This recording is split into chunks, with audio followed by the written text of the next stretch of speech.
We're just going over the first poem once more in order to prepare ourselves for tomorrow's internals, right? As I said, we're in the middle of prospects for democracy in India. We'll come back to that lesson, okay? Right now, we are, dealing with the first poem, which is a sonnet, right? Page 10 of the PDF. Okay, Sonnet 29, When in Disgrace with Fortune in Men's Eyes, is one of the most anthologized sonnets of Shakespeare. Anthology is a collection of poems, right? A book of poems.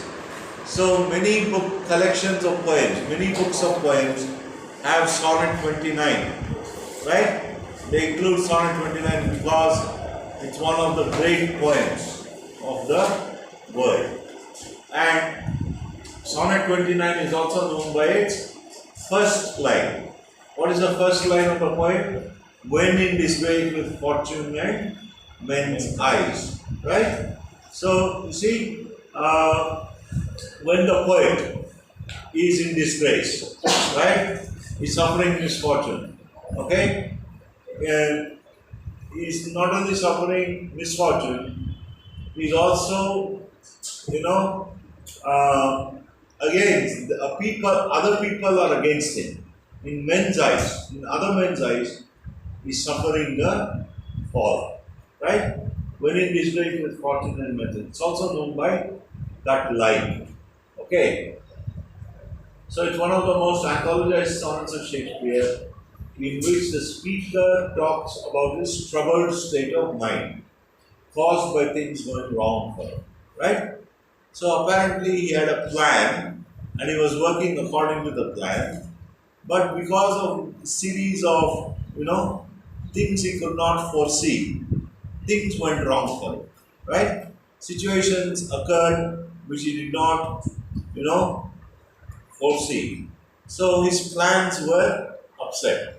So what happens? As a result, he's fallen from grace, he's suffering from misfortune. Right? And other people are also looking down upon him. Right? Okay.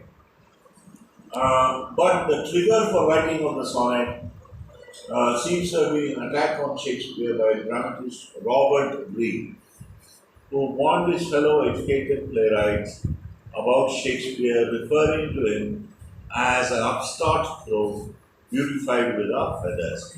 Now, no doubt he's feeling low. No doubt he's feeling bad, right? But what was the trigger, the stimulus that made him write the sonnet? The stimulus, the trigger for making him write the sonnet was an attack by another dramatist called Robert Greene. Okay, so Robert Greene was a fellow playwright.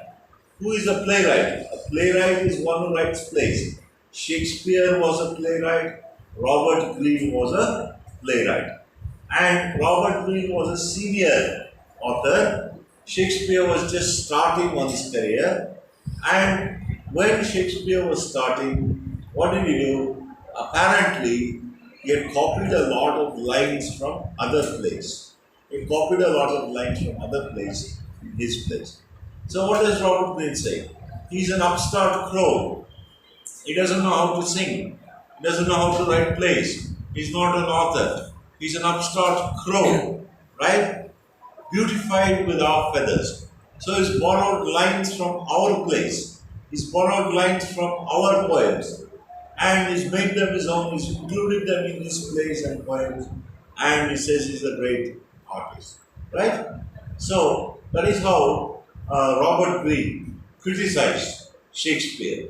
So when Shakespeare read this, he felt indignant, he felt upset, and he wrote the poem. Right? So, this vitriolic comment, vitriolic means it's acidic comment. This comment which is hard to bear. Right? An upstart crow beautified with our feathers. That comment is hard to bear. This vitriolic comment must have stung Shakespeare. Stung. Just as a bee stings and you start, right? You jump up. right? So this vitriolic comment must have stung Shakespeare into simultaneously feeling despondent. Simultaneously, at one and the same time, he felt despondent, he felt down, he felt low, and he responded with the writing of the sonnet.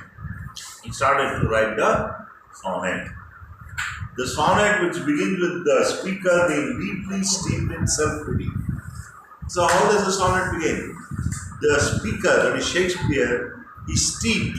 Steeped means he's immersed, he's sunk in self pity. He pities himself, he's feeling sorry for himself. Nobody else will have any consideration for him. Nobody else has any kindness to show him. So, he's feeling sorry for himself. He's immersed in self pity. That's how the sonnet begins. Immersed in self pity about his imagined worthless state. So, when people are against you, when people start to comment upon you, or against you, and things go wrong, then how do you feel? What is the state of mind? You imagine you're worthless, right? You don't have anything worthwhile to offer, and So, about his imagined worthless state ends on a note of exhilaration. Exhilaration is extreme happiness. How does a sonnet end? The poet feels exhilarated. So, what brings about this change of mind? That's what we'll see when we read the poem. Right? The speaker's spirits keep changing throughout the sonnet. Speaker's spirit keeps changing throughout the sonnet. First, it is despondent. First, it is low. Then, he becomes extremely happy. They keep changing. The speaker's spirits keep changing throughout the sonnet, culminating in a state of elation. Elation is almost, you can describe it as ananda, right? Ananda, the translation of that word in English. Ananda is bliss. Elation resulting from sweet love remembered. So he remembers the love of his sweet love of his friend, right? And then he feels happy, right? The sonnet is indicative of the extraordinary constructive and destructive power love is capable of wielding.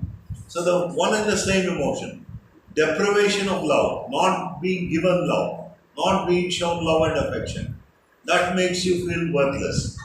But on the other hand, being shown love, being given love, that changes your mood to one of happiness or elation even, right? So the feeling of love is both constructive and destructive. It's constructive if you're given it, it's destructive if you're not given it. Right? Okay. So now we'll read the sonnet itself. Remember, a sonnet is a 14-line long poem, right? Okay, 14-line long poem. So what does the poet say? When in disgrace with fortune and men's eyes, right? So the poet is in distress. Grace is a state of, feeling happy. When you have grace shown you, are feeling happy. But now the poet is in disgrace. Okay? He's in disgrace with fortune.